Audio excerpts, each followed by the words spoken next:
In a world where social media influencers hand out diet tips like candy, where everyone's suddenly a health expert with zero qualifications, we decide to talk to someone who actually knows what they are talking about. Meet Reem Bashour, triple degree qualified clinical dietitian, diabetes educator, media commentator, and the founder of Nutritionally Balanced. She's worked with top health organizations, speaks multiple languages, and has helped transform countless lives through real science, not gimmicks. In this episode of Life the Battlefield, we go deep. We talk about why we are fat, the emotional battle behind food, and how our plates become poison. And yes, we can ask, can food truly be medicine? Or we are simply consuming the lies sold to us by the unqualified, the uninformed, and the influencers chasing likes instead of saving lives. This isn't just another podcast episode. This is a wake-up call because your health, your life is too important to be based on someone's Instagram following. Listen to the woman who spent her life in the trenches of real health. Because on this battlefield, only the truth can kill.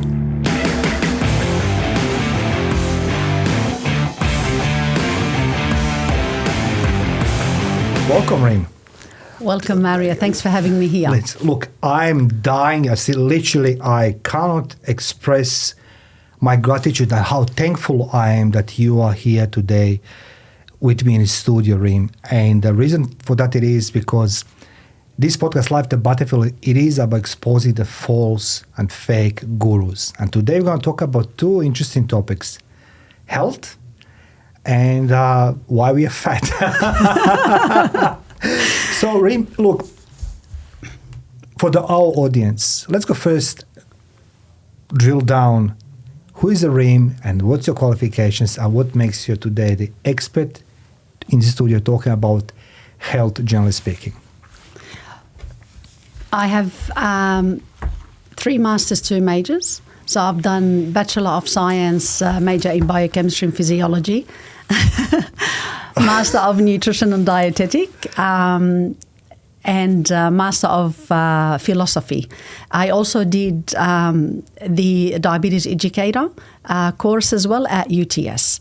And so my background, and I've got over 10 years experience in the industry as a private practice dietitian. I'm the owner and founder of Nutritionally Balanced. So I've got a lot of education and a lot of experience behind me. Okay, I'm very curious now.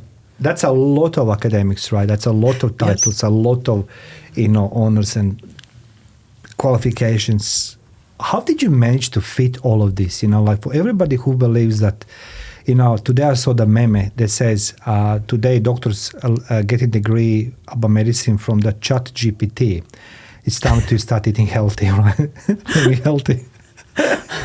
So in your times and my times, ChatGPT was somewhere there in the clouds, right? Exactly. So how did you manage to get all these degrees, and what was the purpose to get all these degrees? A lot of hard work, a lot of sacrifice. The purpose of it, from childhood, my mum has been honestly the biggest inspiration. She's an incredible home cook, and she got me used to healthy eating and healthy lifestyle. So that was instilled in me since childhood. So also my interest in food, knowing that food not only can prevent chronic disease, but it also could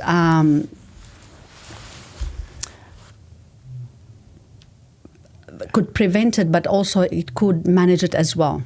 And the idea of connecting food with science, with medicine, and with people, that quite a lot drew me in, because I love helping people. and I'm very scientific as well. All of that was bubbling in me for years. And I eventually decided to actually do the degrees and do the education to back up that interest inside of me. And after that, I founded Nutritionally Balanced.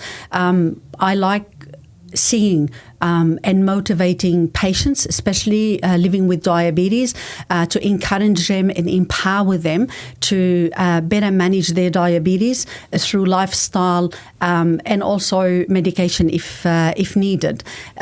Seeing them work with the education, with the support and the proper diet change, and how they take back the power of their disease and manage their disease better, it brings a lot of happiness and satisfaction to me. That's such a good explanation. Before we move into that food industry and the health itself, Reem, I want people know that you're the living human being. You're not a robot, right? So that's right. So I just wanted people to know that I had a privilege interviewing you for the radio show I was running a couple of years ago when I started my career. And since then till today, you grow a lot as a person, you grow a lot as an expert, and you helped many, many, many people. But I want to bring a little bit story back. You must face some challenges in your life. Okay, so I wanted people to understand, not just because I want to prove that you're not a robot, but what was the challenges you faced growing up, going in school, even today, and how did you overcome obstacles? What people can learn from you, from your challenges in life? I faced a lot of challenges.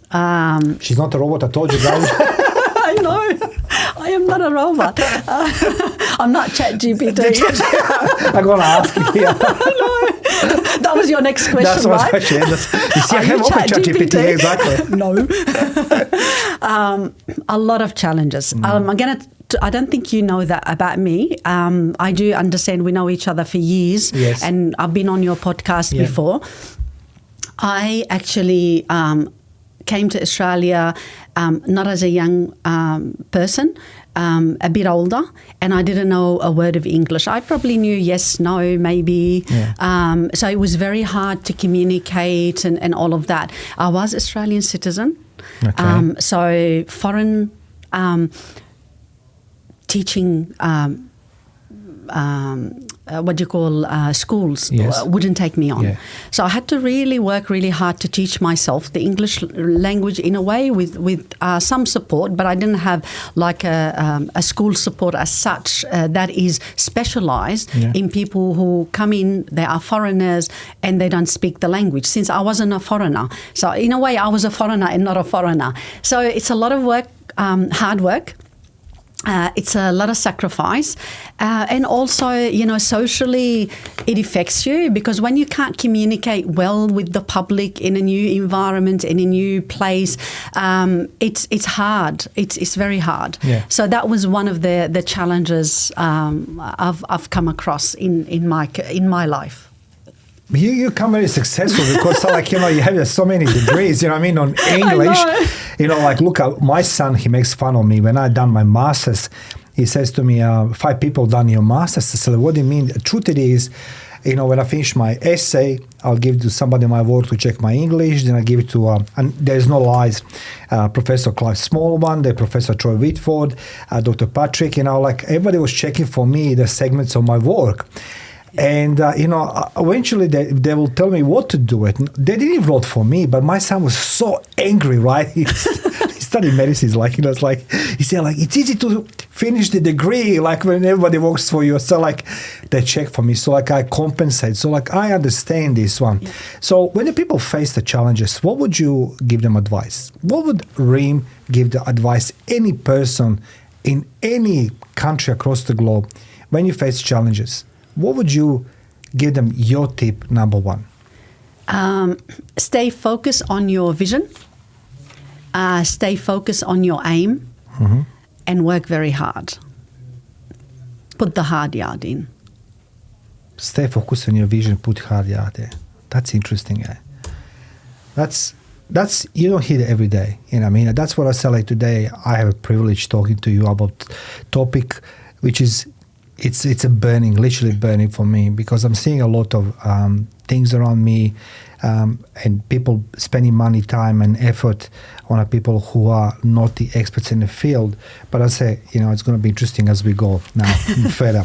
Now, through your career, you face a lot of challenges, but then you need to start working with the people. Why did you choose the discipline to work with the people directly? Because you talk directly to people to help them, the patients, particularly you said diabetic, people with diabetes, right? Yes. Diabetic, right? Yeah. Why that particular field of the expertise, diabetes?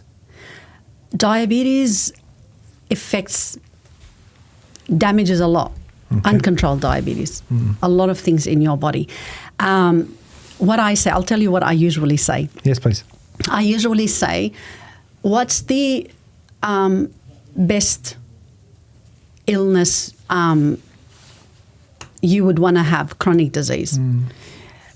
I say, if you are willing to manage it, diabetes. Okay? Yeah. What's the best one? If you're not willing to manage it, what's the best one? I would say, sorry to say, cancer, because either there is a cure or a medicine or there isn't. So diabetes is really, if you want to have any chronic disease, is one of the good ones because you can manage it. If you want to put the hard work, you want to do what you need to do, you'll manage your diabetes and keep it under control. The worst thing disease to have is diabetes when you do not want to manage it. Okay. Yeah.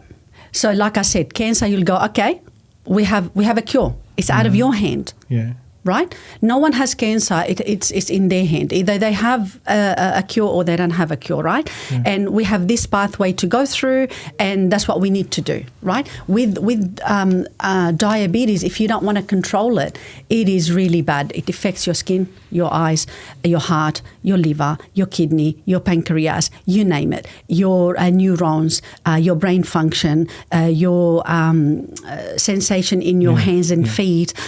It attacks everything. Every part of your body, uncontrolled diabetes attacks it. Can I just, this, but that's why I don't talk this very open or willingly, because, my son, he had epilepsy for 12 years. He has a big brain surgery, and doctor told us, to me and his mother, chances are 50-50, will come out without or with, Yeah. And I said, what do you mean? You just removed the part of his brain. He said, we don't know nothing about epilepsy. Doctor says, and I understand his concern.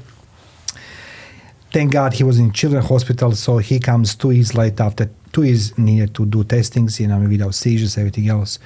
But something subsequently happened, I start seeing him, he started acting weirdly. He was very tired. I saw the glasses of water everywhere, right? I said, that doesn't make a sense.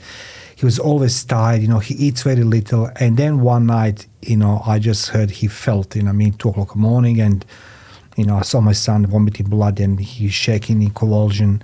And then ambulance comes and then they took his T-shirt off and he lost 30 kilos, which I knew something was with his weight. Looks like ambulance says, I think it's diabetes. He can't have diabetes. He has all these checks for the epilepsy, bloods and everything else. Long story short is, it happens. He was dragging this for months. Nobody knew it, me or his mother, nothing. Turns out he has a diabetes type 1 now.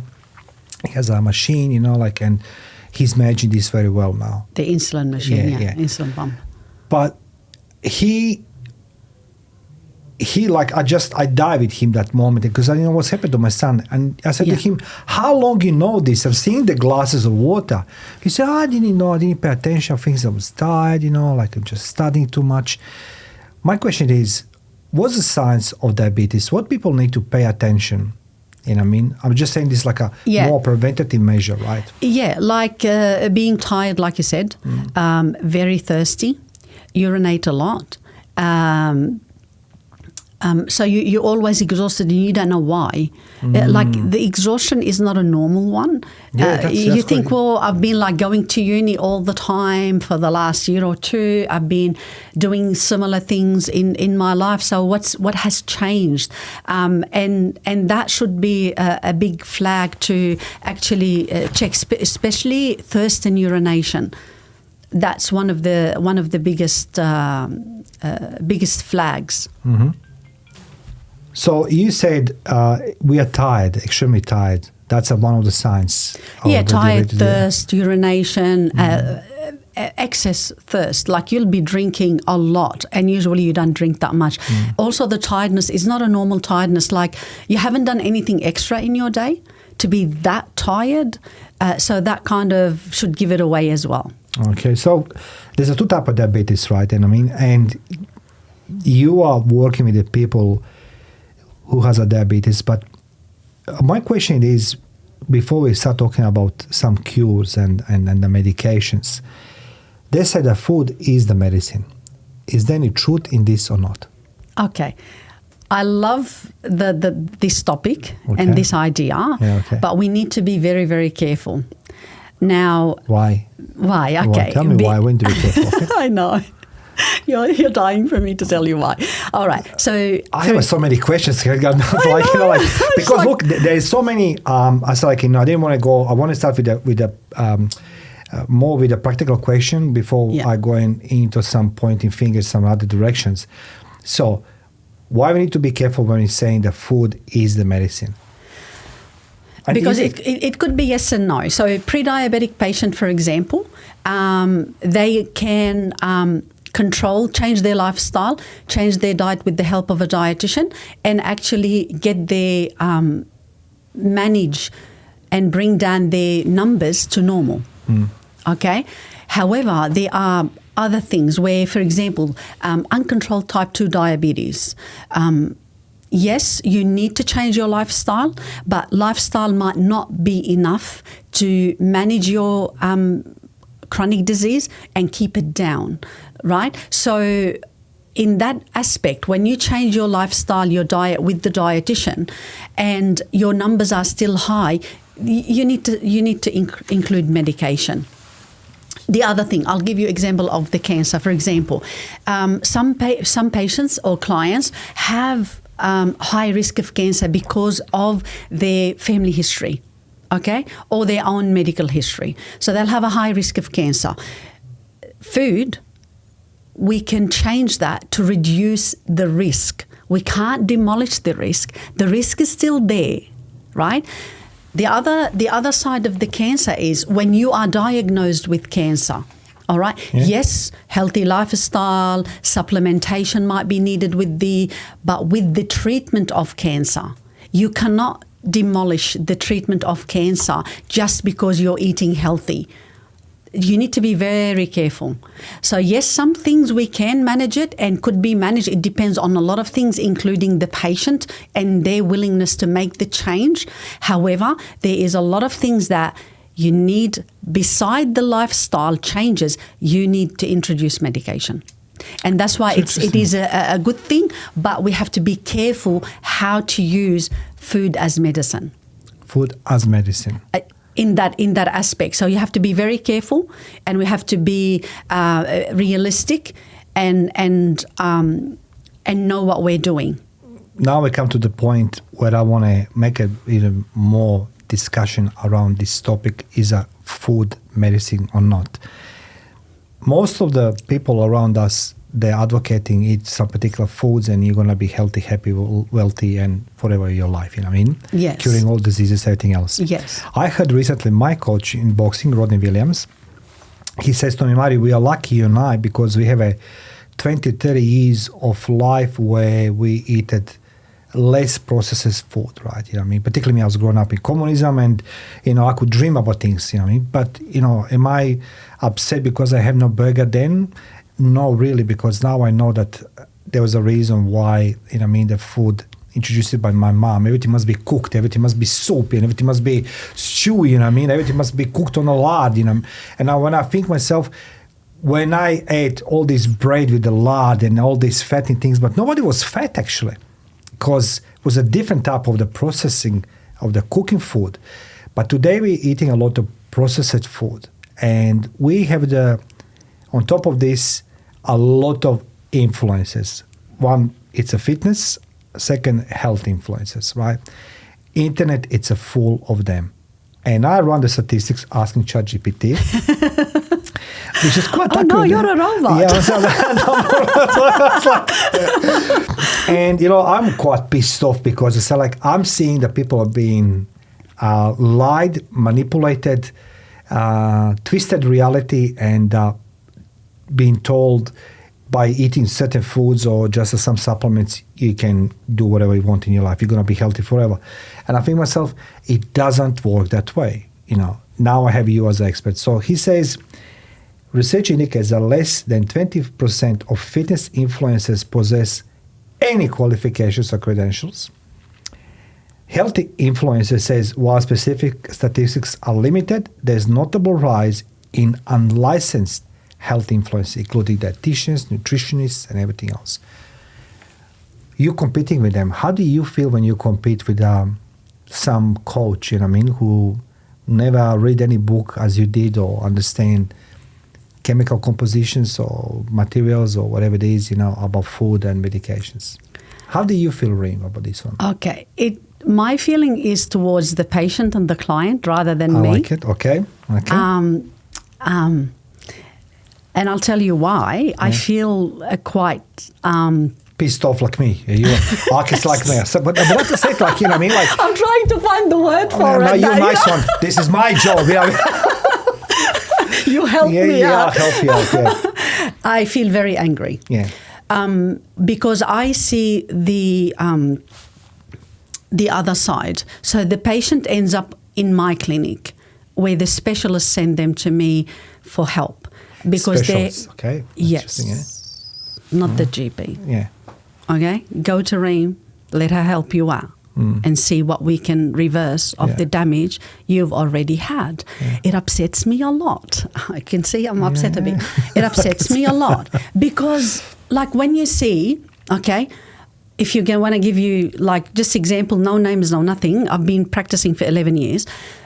So when you see a 40-year-old man in front of you in tears, looking at you and saying, what I have done in the last 10-something years when I was younger, this is where it ended me at. I was trying to be healthy for my old age, not worse off.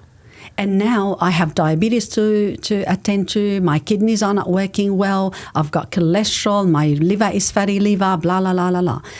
And that upsets me a lot and hurts me a lot. So it's not about me. I've got my education. Yes. I've got my knowledge.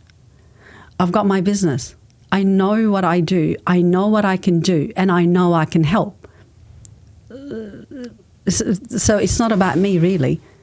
It's about the destruction that will occur to that client or patient. It's just opening the can of worms because more questions coming in. I forgot to put in my 65 questions. I know. It's like a newsletter. We're going to bring the lunch here. I know. Something healthy, please. It looks like dinner as well. Dinner as well, yes. We're going to be here for a long time. Credentials are very crucial in any type of job. And I know in the work I'm doing on daily basis, being private investigator, I need to have qualifications because you can't just be private investigator and run around and doing things and go in a court, present, and magistrate says like, okay, so what's your qualifications there? I want to be private investigator. Yes. It doesn't work that way. So there's a minimum requirement for every occupation. However, this is very uncharted waters. And I'm being inundated with a lot of questions before the interview to you, why is not regulated on social media? Who can talk about health, nutritionism like yourself, being dietitian? Because looks like everybody's dietitian. Every personal trainer knows more about dieting than anybody else. And I said to myself, that doesn't work that way. You can't. My biggest predicament is everybody tried to help me, but nobody asked me what I need. They tried to fit me to their little matrix. That's what I call it. Yeah. Why is not regulated?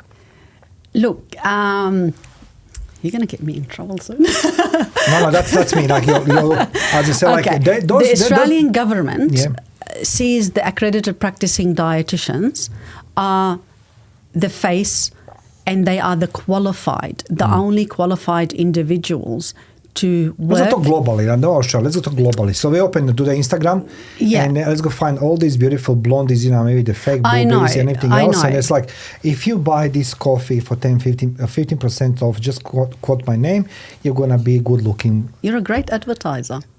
I know. This shit. You're going to be skinnier, I don't have nothing to sell to lose the weight. Can I have that coffee? Yes, you can. So, if we go on our internet, you and I, right now, we're going to find a lot of these hot, sexy bodies, right? Whatever they call them. And they're going to sell some type of the supplement. And I said to myself, right. So let's talk globally in Australia. Why is not licensed this? Well, globally, we don't have any influence globally. And like I said, the Australian government has accredited dietitians as the body to be looking at food, diet, disease relationship, and all of that. So we are the known bodies in the Australian government. But we can't stop these people even within Australia or outside of Australia. That's something the Australian government within Australia needs to change. Now, outside of Australia, I'm not sure how you can regulate that, because every country has their own rules and regulations, policies and procedures and guidelines that they need to follow. And I'm not familiar with them as much as I'm familiar with the Australian government. So to regulate that, it has to come down to the Australian government and maybe allow us allow our association to work more and have more influence on stopping these people from putting things that might harm the patient, health and well-being in the short or the long term. And that's a discussion between probably the Australian government and our association.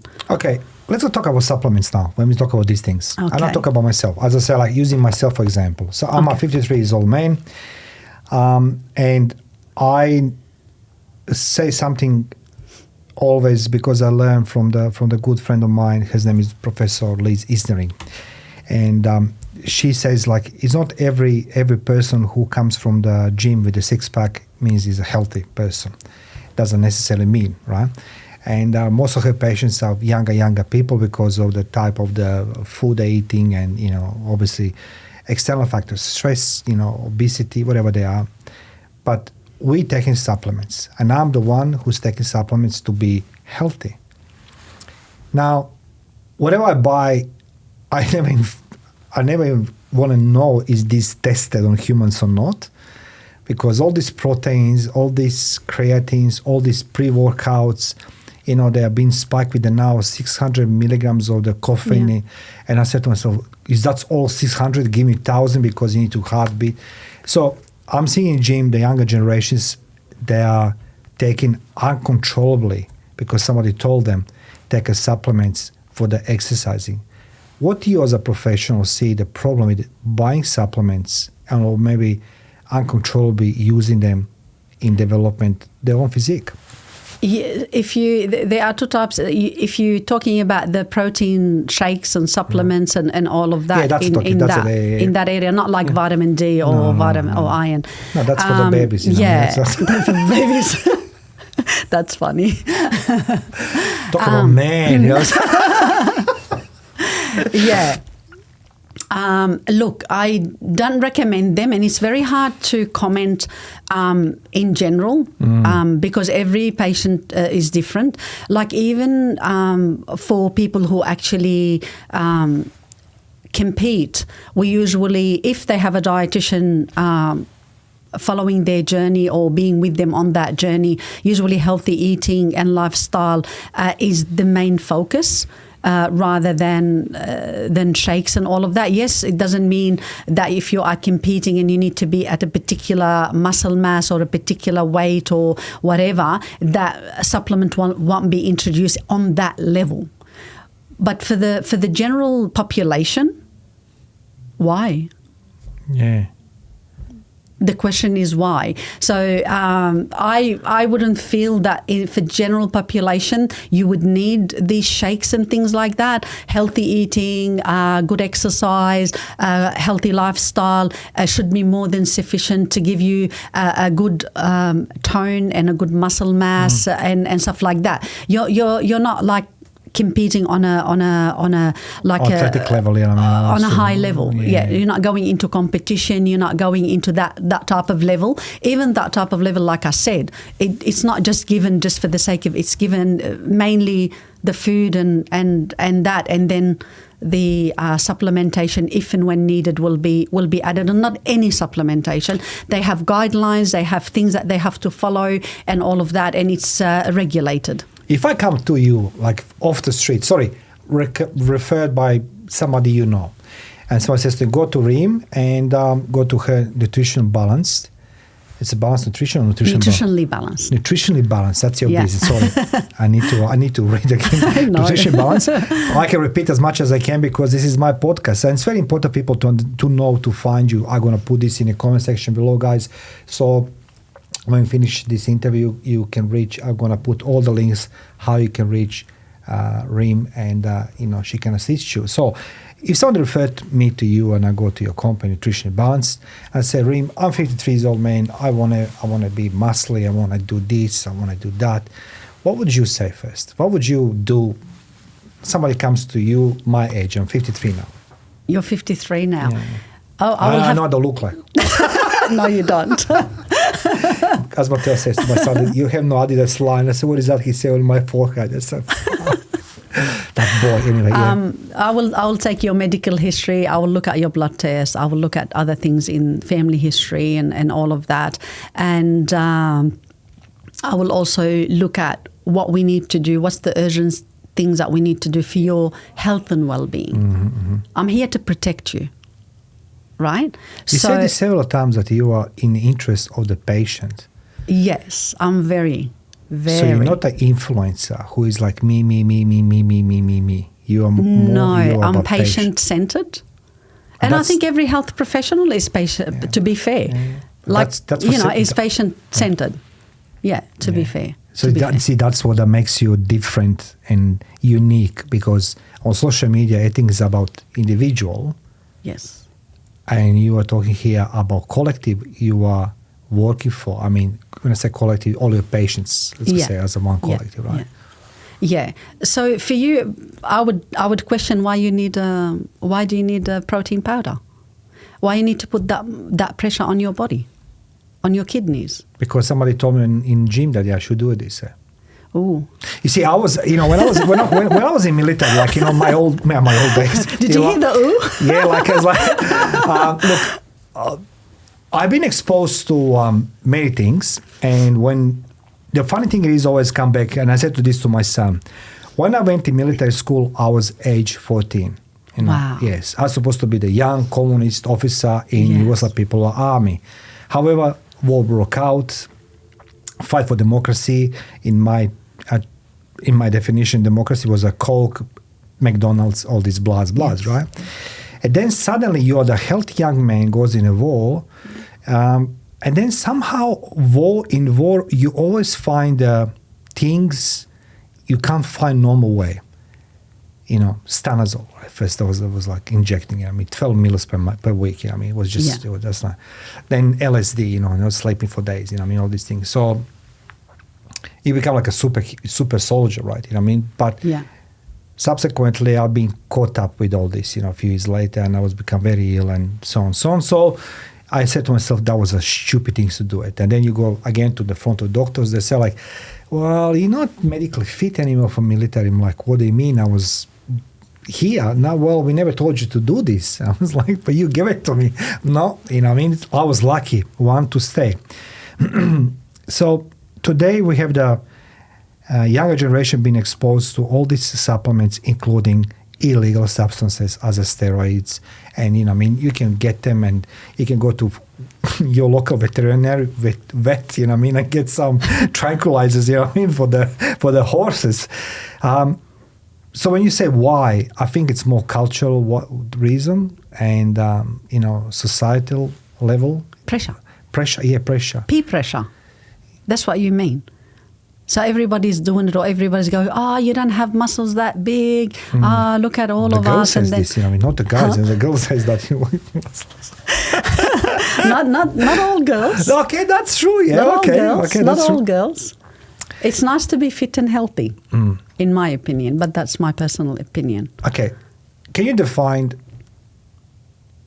what is the fit? What's the healthy? Because I always say come back to the one thing. That's a beautiful question. Yeah, look, That is a beautiful question. I question a lot of health because I think I'm grateful now. I'm being 53 and I learned my lessons in life. And I truly realizing that health is the most valuable currency in life. And I spent most of my life chasing some bullshit stuff, and listening fake gurus and everything else, chasing money, the glory, whatever it is, and now forgetting the health.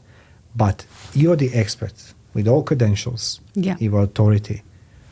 For all our listeners and viewers, what means being healthy? Not just fit, healthy.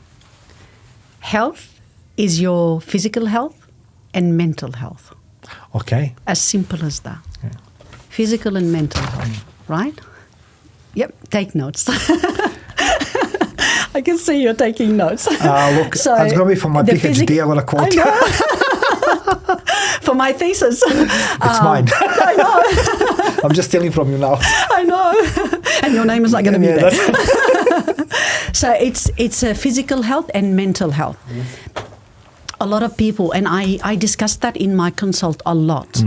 A lot, because people come and they only have one vision about their health, and that vision, I want to lose 10 kilos in 1 week. Yeah, right. Okay, I want to be healthy. So my reply is, what's health? Tell me about your health.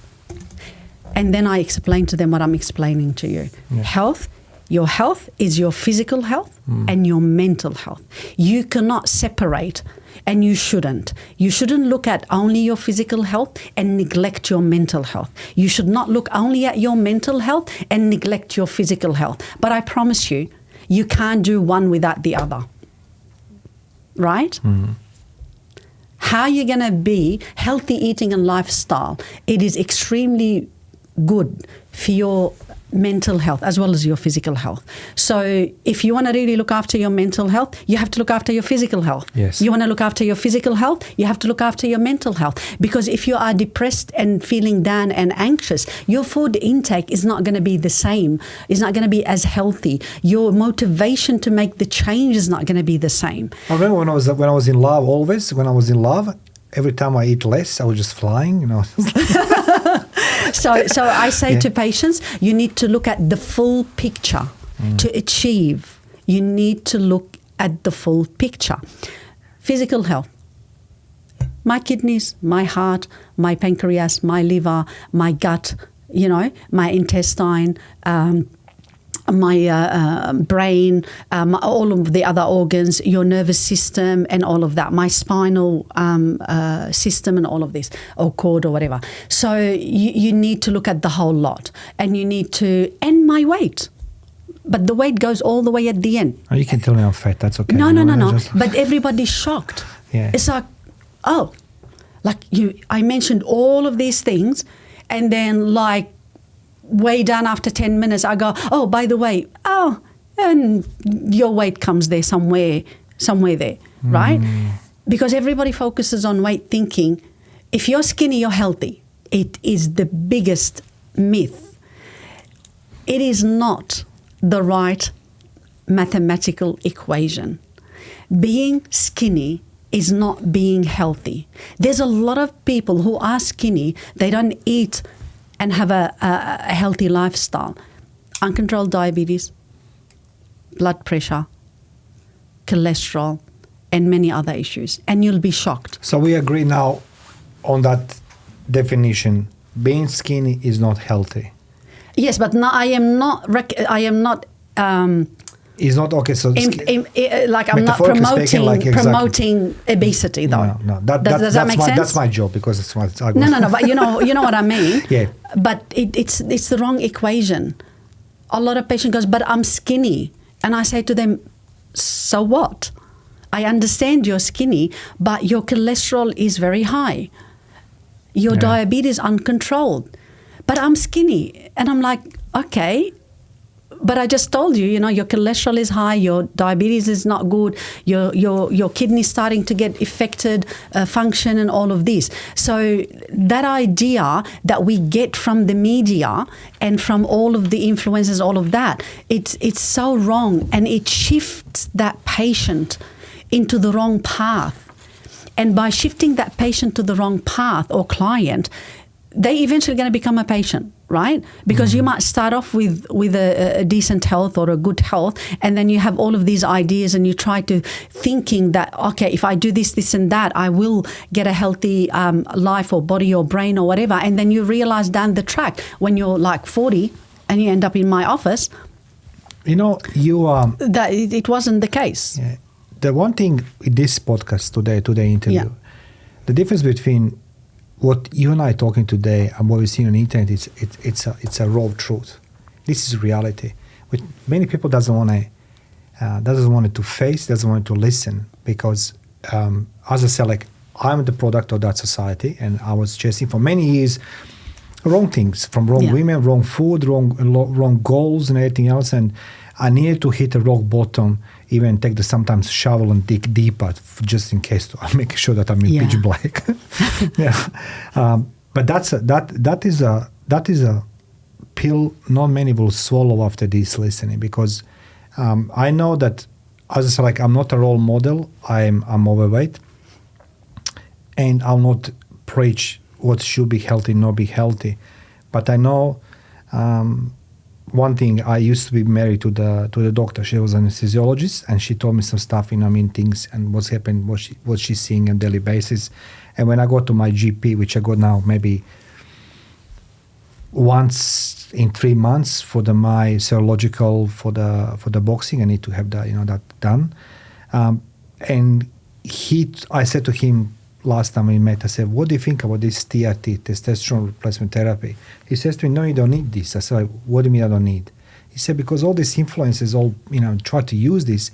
He said, like, there's no reason why we can't give them. But I think there's a side effects of everything what you take. He said, like, why would you take this and make it yourself heart attack material? I said, like, so I was a little bit cautioning, how are I going to approach things? If doctor says there is no need to take it, as you said, why we are taking? Because influence, literally influence. And today, last couple of years, since COVID, online, it's about all this health, about all what we should eat, what we should not eat. But I'm glad we have today you, Reem, seriously. Thank you. Thanks for having me here. My question now leading to something more robust. Why we are fat, including myself. You see, I came out show 98, I was 78 kilos, 6-pack, everything. I've been introduced to the Pizza Hut, garlic bread. Honestly, I was uncontrollably chewing and eating. I said to myself, no, I can squeeze myself a little bit. Then suddenly I'm in a big journey, store. Now I'm happy again, I'm losing weight, but takes a lot of... Let's go talk about obesity. Yeah. What is obesity, and how the obesity actually starts? What do you see through your prism of your work experience? Yeah, there's the lifestyle, there's the habits, there's the environment.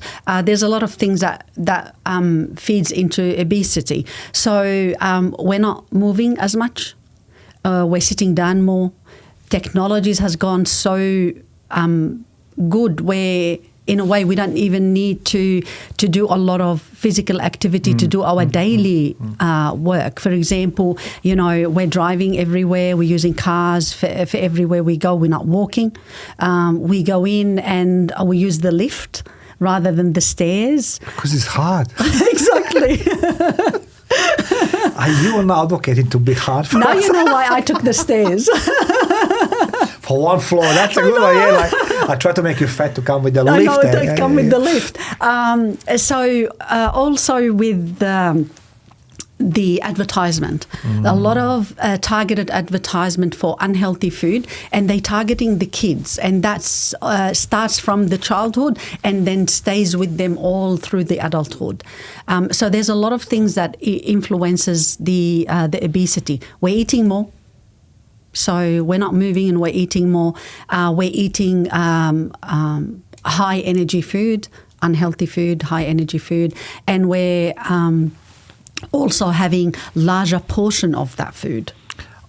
I will agree with you. Like, you know, I mean, I say to myself, it's not that I eat it just more, but those chicken schnitzel parmigiana become bigger. Like, again, I come back to childhood and my mom, you know, we have the chicken, whole chicken, 4 of us, maybe once per month, right? Yeah. And I will get the wings, my father will get the thighs, you know, my brother the breast, and because he's youngest.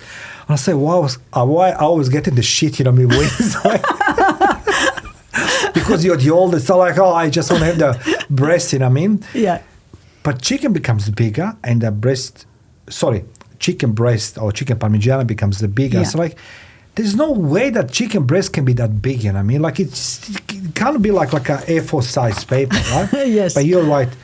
Yeah. Why we are making sizes bigger? Is this because of the pricing, or it's a comfort, or why the industry makes the bigger sizes? Can you think why we then say, no, I want a children size? Children's size. Now they do offer. If you want, you can order children's size. They do have that in quite a few restaurants and whatever. You can say you can order a child or a smaller size. Some of it they call it an entree size rather than the main meal size. Yes. Yeah, and some of them they say you can have the kids size rather than the adult size. So it depends on the restaurant. Look, I don't know why, but that type of food also has a lot of energy. It has a lot of fat, which is unhealthy fat. It has a lot of sugar, which is unhealthy sugar, refined sugar we call it.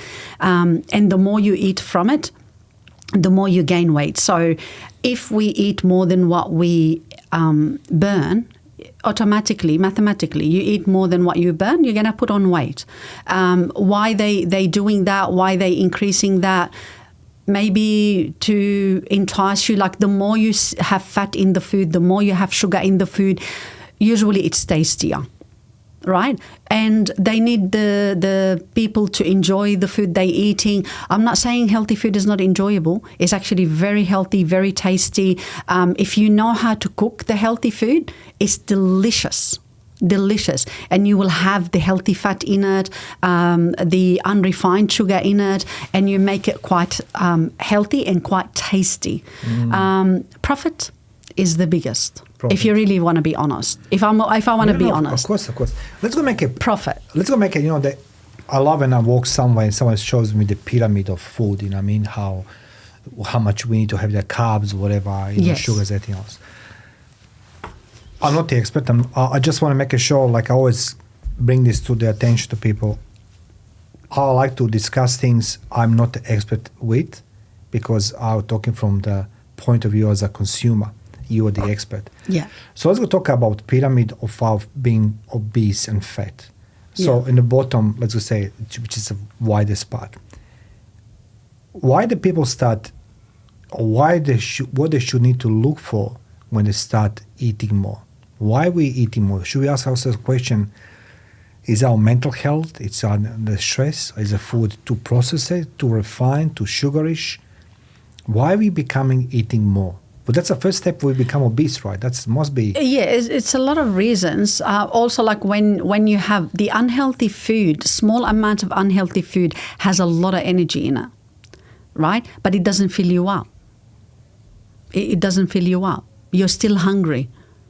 So you have the other lot of another part of the unhealthy food, but it's still not enough because it's a small amount with a lot of energy.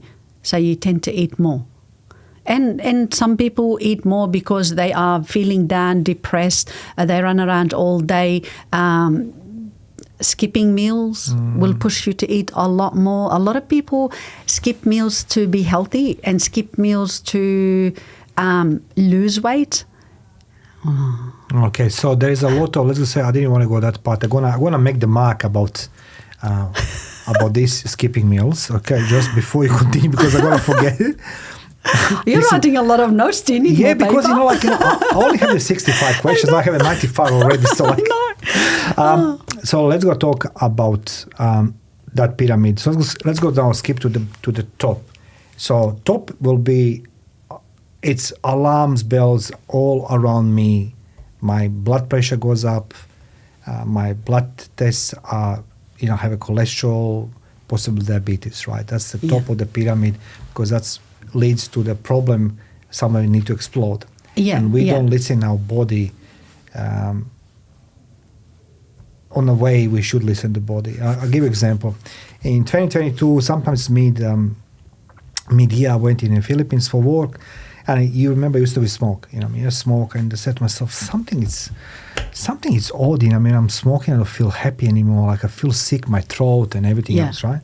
So I went to the GP, and my GP was not there, and a lady who was replacing my GP, she says to me, I think you have a throat cancer. I said, what?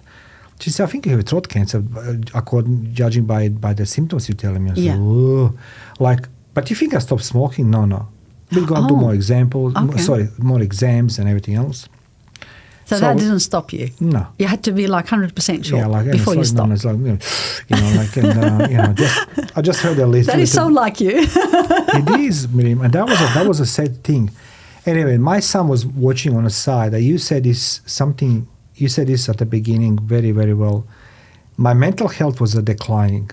All lockdowns, and I was reading all this crap on the internet. We're all gonna die. We're all gonna do this. And then, And eventually, I saw. Good friend of mine, Dr. Debbie Kolo, she's a psychologist, and she says to me, listen, you're not only one. She said, you're healthy. I saw results. I've done all the exams. It's nothing there. However, my GP told me, all your values of the blood are in the middle. You're overweight, your blood pressure goes to the roof. Yeah. He said, you're unhappy. You're unhappy here, it's going to crash, it's going to be over. I stopped smoking overnight, like this.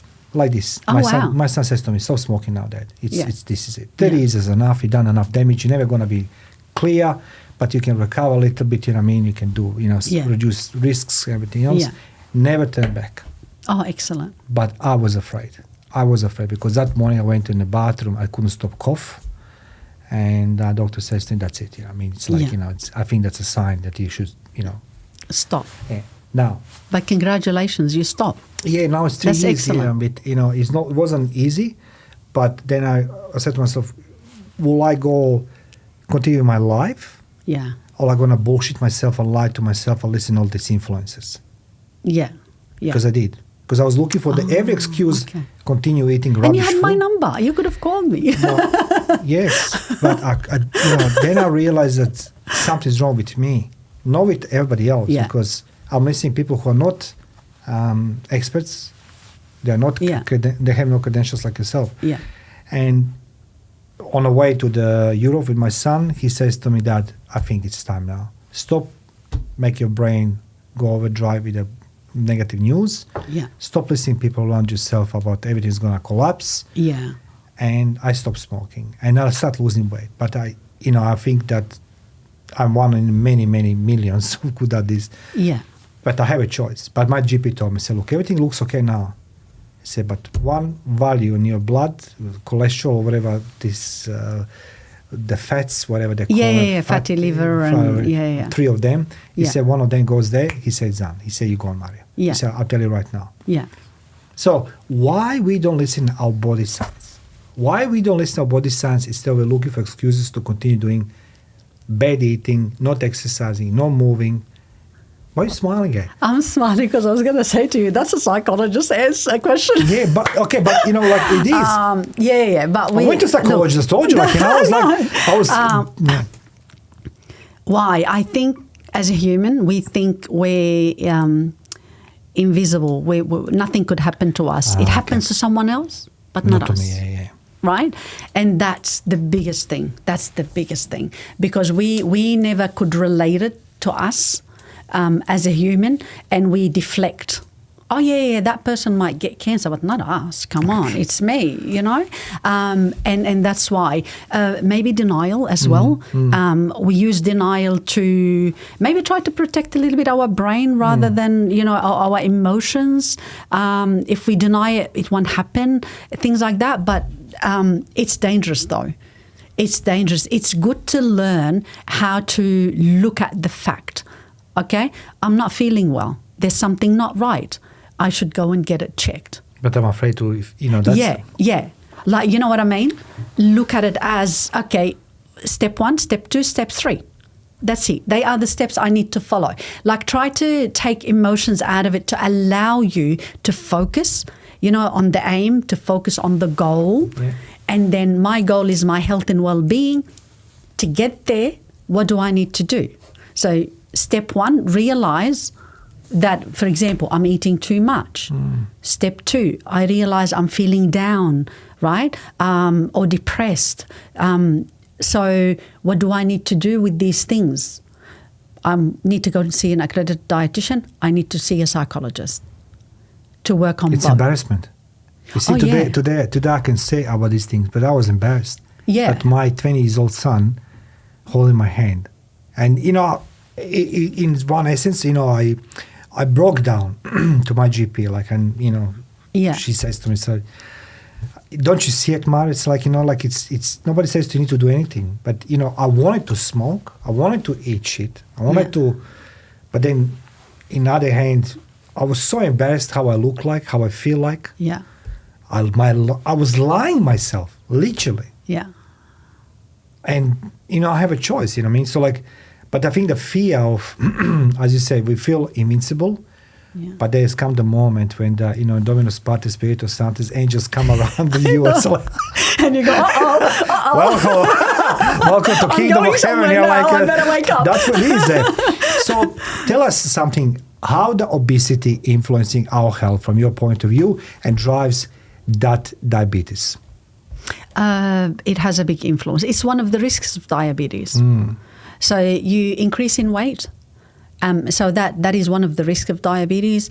You increase in cholesterol, the cholesterol increase. Yeah. That's another risk of diabetes.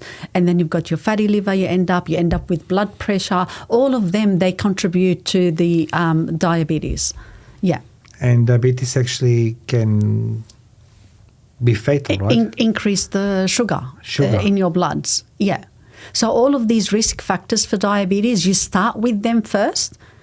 And then if you don't attend to them and look after your lifestyle, you kind of move from pre-diabetic. So no diabetic, pre-diabetic, from pre-diabetic to diabetic, and then diabetic 2 if you don't look after it. Then you move from diabetic 2 to diabetic 2 with medication, and then with medication and insulin. And then if you don't look after it further down the track. So if I get my insulin and the medications, can I continue eat some food, or it's like... No, I just said to you before, lifestyle plus medication. A lot of people, but that's a good thing you said that. You know what? I get that a lot. Give me a tablet. I want to continue my way. Give me a tablet. And I'm like, it doesn't work that way. So you're at a dietitian's consult. So you're always smiling. You're positive. I like to refer everybody to you. Like, guys, I'm gonna put the comment section below the Reem details, so you can check your health, guys. Don't wait the last moment. I think in my case, I was on the verge. I have the feeling something unnatural happening with me, and now so I'm sort of like I was thinking to myself, this is the end. My body says to me, you need to do something. Yes. And then this was a moment of silence. There was nothing happening. I said to myself, this is worrying. And then I started coughing and couldn't sleep. Everything else. Yeah. And the doctor says, look, medically everything is okay, but it's nothing okay. That's okay. Excellent. Yeah, everything is okay, but it's like something's going to go if you don't change something here, right? Yeah. Now, let's talk about obesity and how we help the people get off obesity, because that's a part of being nutritionist and dietitian, right? Yeah. have several questions because we talk about skipping meals. So Yes. there's a lot of diets over there. Let's go talk about those diets. Keto diet, carnivore diet, just eat meat. And I said to myself, you can't just eat meat, man, but that's okay. Then you have those, what was I calling them? When you're skipping meals, what they call them, those ones? Help me. Oh my God, you see where we are both now? Like, oh my God. Okay, it's on Fasting. Tip of my, Fasting, you know what I mean? Like no, it has another name. I know about fasting, as I said, don't eat for 16 hours. Like 16 hours? Yeah, it's... I said, dude, that's a lot of hours not eating. No, it's good for you. It's like, it doesn't. Yeah. And usually those diets coming from people who don't even use these diets. Yeah. So those diets, crash diets, 1 meal per day, you know what I mean? Or skipping, meals, 16, 18 hours not eating. 7 days. Now I heard something, don't eat for 6 days or something. I said, I did that, just eat water. I'm like, dangerous. That's a danger. You know what I mean? I said, well, who told them to do this? Now, first tell me, what is a proper dieting to lose the weight? And do you agree with all this? It's just just a meat for the diet or skip the diet? No. Look, it's individualized. Everybody is different and everybody will be on a different path of their meal plan. It's all individualized. There's not one thing fits all. Thank you. And there's no magic You're bullet, welcome. by the way. Thank you. Yeah, there's no magic bullet because people think either we'll go and see a dietitian, for example, and that's it. The weight just going to drop off. We don't have to do anything. No. There's a lot of work to do. But there is a lot of benefit that comes out of that work. Yeah. So no magic bullet, no one fits all. Absolutely not. What you need is different than what I need. Another 53-year-old male needs different than what you need. 100%. And you can't just say do this or do that. But I'll tell you two things that I say to my patients all the time. If you want to lose weight, never skip a meal. Okay, skipping the breakfast because I don't know. That's just never skip a meal, and never stop good carbohydrate. They're the two things. No, the fitness influencer is going to say you have no idea. Don't worry. I hear that a lot. Okay. Yeah. My patients come to me and then they go, "You're a dietitian. Haven't you heard of this? That's a good one. Why are you telling me not to do it? But you're a dietitian. You should know better." And Can we just rewind a little back? What takes you? And I say, I'm a credentialed dietitian. That's why I know better. Okay, That's why I'm saying that. What takes for you to get your Masters of Nutrition and Dietetics? Okay, how long took you to get that Masters? I did 3 to 4 year undergrad. Okay. Then I did 2 years postgrad. Then I have done my credentialing, and I keep on being credentialed and work on my improved continuous professional development. So we have to fulfill a lot like doctors, like specialists, like all allied health professionals. We have to fulfill all these criterias. Year on year. But yet you have the fitness influencers. So altogether, it took me 8 to 10 years. Yet you have all these fitness influencers with a certificate 3 in some type of the fitness training. Yeah. Challenging you. Guys, next time when you are looking for the assistance, first ask for credentials. Always come back from my point of view, from my work. I always questioning people when I do investigations. Always asking, can you prove to me that what you're saying, who you are? Identity, education, accreditations. If they can't, well, that's a different type of the story. So Reem, she demonstrating today what it takes to get accreditation and stay accredited, not just the once, but to stay accredited. And you say it's not one size fits all. That not many people will say this because they're going to say, just eat meat, everybody's going to lose the weight. No. And I'm like, no, that doesn't work that way. We have guidelines we need to follow. Yeah. There is an Australian guidelines that we need to follow to build the individualized plans. It's based on proper science. So we can agree. Let's just say I do this from my point of view as a pure amateur, right? Pure amateur. Yeah, so that's like okay. food, you cannot say is a medication itself, but food can either increase risk factors to be sick, or can decrease the risk factors and be healthier. Yeah, and there are some like illnesses that you can manage when you catch it early in the journey with change of lifestyle. And if you couldn't, then you introduce medication to it. So you can't neglect medication, but there is like I said, yes and no in a way. So you can do it in some aspects, and you need medication on top of it in other aspects. So when you work with your patients, you don't talk just to the patient, you talk to the doctor, right, as well, the specialist. Oh yeah, a multidiscipline team. So I might talk to the GP, I might talk to the specialist, I might talk to another allied health professional. Right? Yeah. So like a speech pathologist, occupational therapist, exercise physiologist or physiotherapist. So it depends on the patient. It depends the issue. It depends what we need to do for them. And it depends if we need to talk together as a multidiscipline team.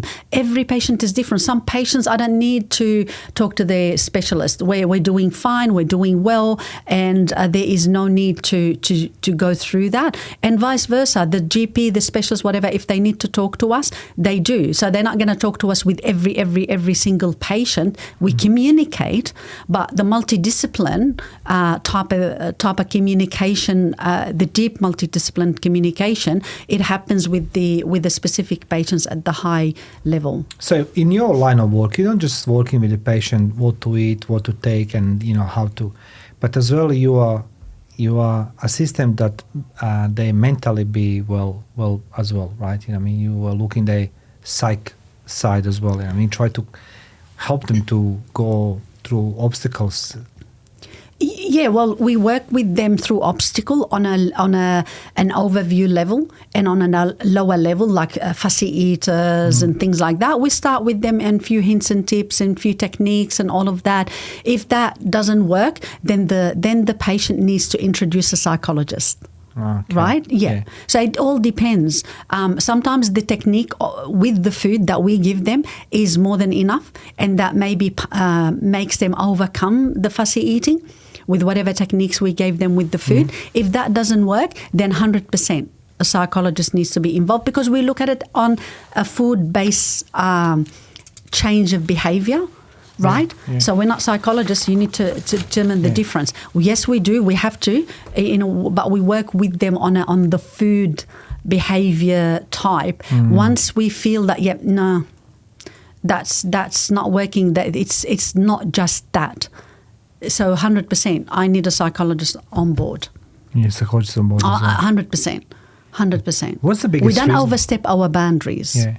Right? Yeah. That's the bottom line. No, None of us. That's a health and fitness influencers. They are everything. They're psychologists. They do everything. No. Oh gosh, no. I'm not a psychologist. But yes, we have to, because we deal with fussy eaters. We have to we have techniques with food that we start off with, and that's to do with our job. Beyond that, if the patient is not responding, psychologist on board. Instead of saying the story or making statement, why people fail, tell me why people succeed on journey with you. Why people succeed with the journey with me? Oh, okay. I'll tell you what my patient tell me. Please, that's what I know. Because I'm not going to tell you from my point of view, because then it's kind of, I think it's irrelevant. Yeah. All right. So what they say, you make it very simple. You make it fun. We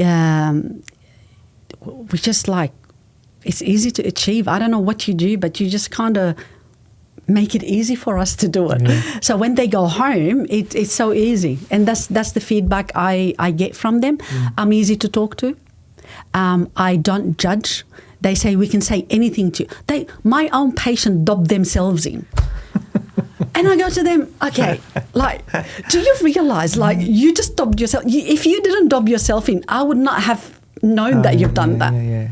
They go, Reem, you're so good, you never judge us, whatever, and we feel we can tell you anything. So yeah, my patient comes in, oh God, I had a chocolate.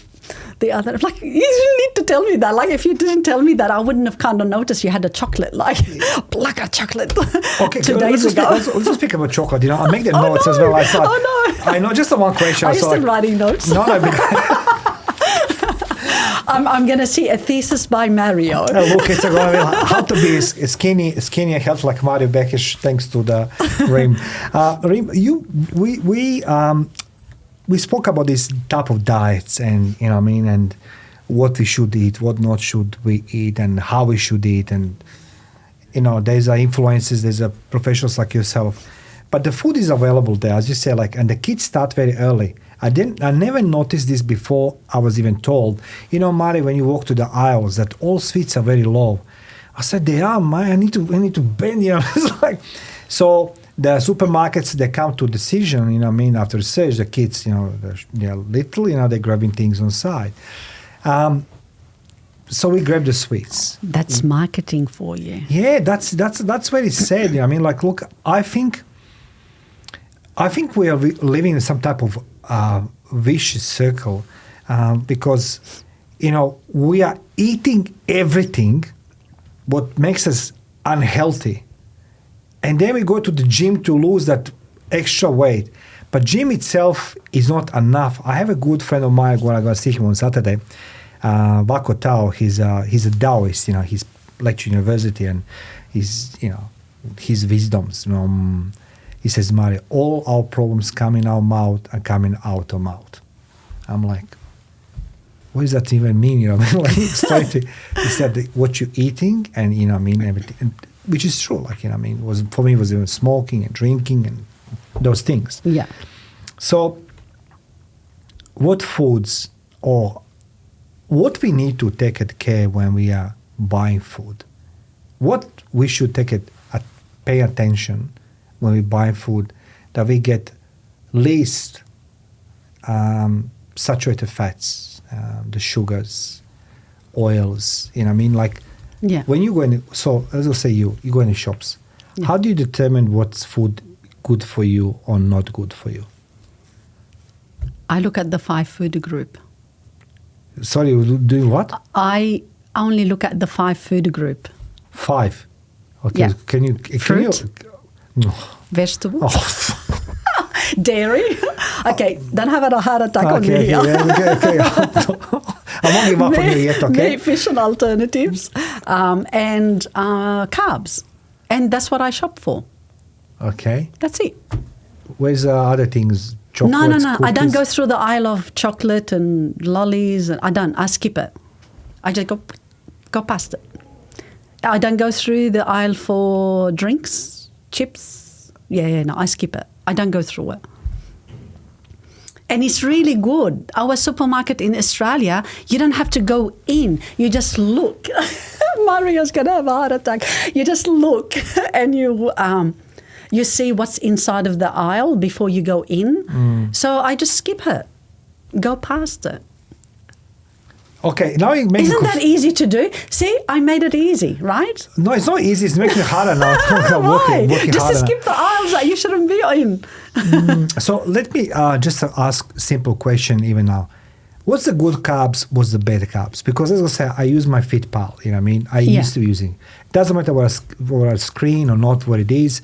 It says, you know, What do you think a good carb is? Well, I don't know. Like, it's a fruit or veggies. Obviously, they are. You know what I mean? Even they are. The sugars in fruits. Yeah. Okay. That's right. Look. What other good carbs that you could think of? The meat will be good carbs. Which one? Meat. You know what I mean? No, meat doesn't have carbs in it. How do you know? You have no idea. I know everything. You just have a master soul. In the grain area, what do you think? In the grain area. Look, the pasta for sure. Yes. Okay, the excellent. pasta it is.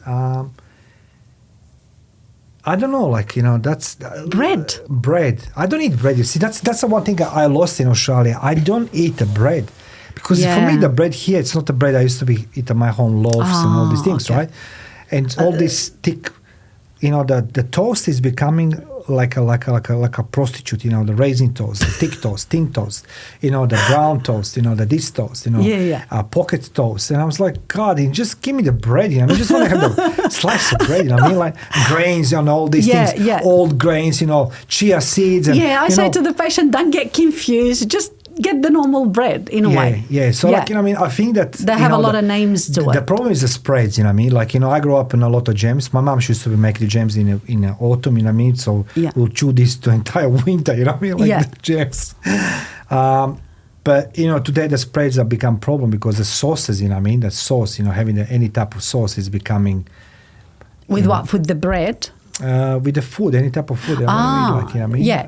Sauce. I think the sauce it's a death sentence. Any type of sauce. It depends what sauce you use. It depends how many times you eat it or use it. It depends. You have to cook, so there will be some sauce or something in that food. You can't make a casserole or make things with nothing there. There might be tomatoes, there might be something there, but there will be something there in that food, and you need that to cook with it. But you can choose a better alternatives or healthier alternatives. Can you help the people with, the people want to do this guidance from you? You can help them to teach them, as a patients of yours or clients of yours, what to buy food. Oh, yeah. We do that as well, 100%, because we're going to help you how to achieve these things, how to get to your target and your aim and your better health and well-being. Not now only, now in the middle future and the long future, 100%. Look, I remember my father, when my father passed away, was 59. Take consideration, I'm 53, right? He was looking like an old wreck at age 55. Looked like a 75, 85 years old man, right? And I tried to understand, maybe because he's a, factory worker, smoking, drinking, all these factors it is. But my father didn't eat a lot, he was eating all this, whatever, sweets, with chocolate, that was mostly, he will eat those ones. Yeah. But we don't pay attention till it's not too late, And I want to ask you before we wind down, with all this 65 questions I do have for you.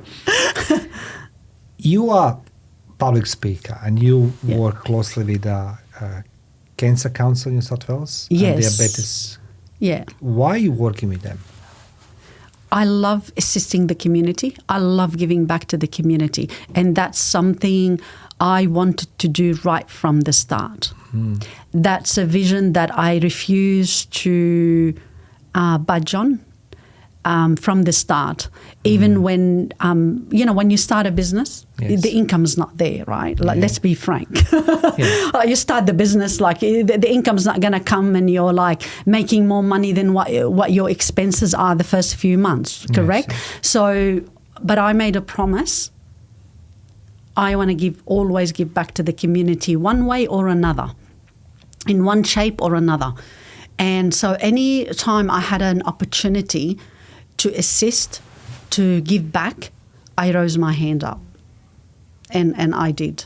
So I do different things. I've done a lot of presentations in the community and all of that. And every time I do presentation, I get these two things that they say. You're the first person we ring to ask you for help for the community. You never ever say, pay me that much money. You don't want payment. The second thing I get, oh my God, Reem, I'm so sorry, but it took more than 1 hour. You can leave, please, you can leave. And I will block half a day for that one presentation. I will never stop. Rush things for the community, and I get that second input every single time.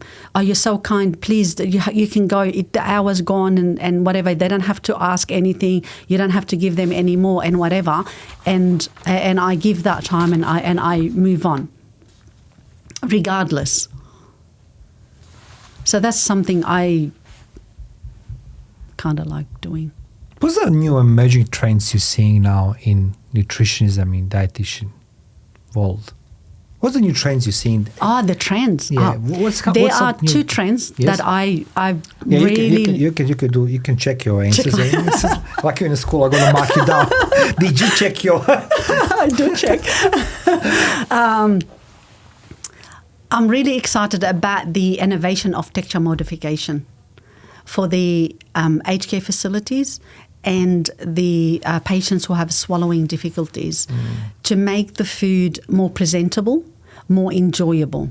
So that area, I'm really, really looking forward to it. It's improving a lot. It's making a huge difference, and that's something to look for. The other thing is the gut health. There's a lot of research into the gut health, which I think it's really good, and it's linking things and finding out things. It's still at the start, still at the start, but it's looking positive, more research into that area. I think we're going to get quite a lot of information linking it to mental health, linking it to chronic disease and all of that. That's going to be helpful down the track. Yes. So that's really, really interesting and good to see that there are innovation and research input in this area.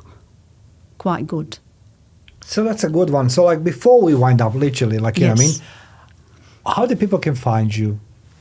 What they can expecting, and congratulations on you're the finalist in Business Award. Yes, I'm the finalist in the Business Award and the Championship Award as well. Guys, I'm gonna put a link there. You know, what I mean, it's not too late to you vote. I really like to you give the thumbs up on your love to Reem, because Reem she took the time today to give her knowledge and her experience how you can enjoy your life better. Because after all, we all know some type of journey, and why don't make your life more enjoyable while you can, instead of seeking for the assistance when it's too late. Or I have somebody recently here, she's a good friend of mine. She came from Germany to visit the family in Queensland, and she says she's been diagnosed with breast cancer a few years ago, which I didn't know. I said, disappeared. I said, what's happened to you? Anyway, long story short, she says, like, I need to see a psychologist. And I went to see a psychologist. Psychologist says, you're doing this very well. She says, look, that's what it is. I live my life, blah, blah, blah. And psychologist explained, he said, most of people are dealing badly because all their life they think they're doing good thing, and they realize they actually done the bad thing. And that is the food, the behavior, and everything else. Yeah. And it's not too late, guys, to change your habits. There's a good carbs, there's good fats. We didn't talk about chocolates. Chocolate's good, yeah? No, it's not good. No. You were hoping it is good. Chocolate is, as Reema says, not good. But look, I want to say... In moderation. So, like, before we wind up, first of all, thank you for being my guest today. There's so many questions. I'm hoping to have it soon again. Yes. But where the people can find you, what they can expect? They can find me on our website, nutritionallybalanced.com.au. We in 3 locations, Burwood, Liverpool, North Sydney, and we also do telehealth, video telehealth, and NDIS providers, and we do home visits. So they can find me on the website and contact us either via phone or email, either way. Reema, thank you so much for being my guest today. Guys, I'm going to put the comment section below again where you can find Reem, and be healthy. Because after all, health is the most valuable currency in life. So why you don't bank on this with Reema? Reema, thank you. Thank you very much for having me here, Mario. Thank you.